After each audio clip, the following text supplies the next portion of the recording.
This product was sent to me for my honest review. One of my favorite things about this camping table is how compact it is. Everything fits in a pack, and it's also super easy to assemble. The base is actually connected through a string or a rope, kind of like nunchucks or a camping tent pole. And the same goes for the tabletop holder. You just put it together and snap it in place, as you can see here. No tools or instructions really necessary. Once you align the poles that hold up the tabletop, just grab the tabletop and unfold it. It kind of folds up like an accordion, and you just snap it in place on all four ends. It can be used as a coffee table or even to dine on by raising the legs up higher for a more comfortable eating position. It is also very lightweight and made of aluminum, so it's also waterproof and rust proof, which will definitely come in handy when you're out camping.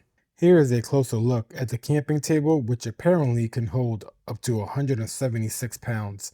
I haven't tested that yet, but the table does look and feel well made, so I wouldn't be surprised. The table also includes these Velcro straps in the center so that you can better organize the legs when you're ready to disassemble and put back into the storage bag. Underneath, there's also 4 hooks under each leg so that you can hang some kind of a net or storage bag for more utility. With that being said, I hope this video was helpful.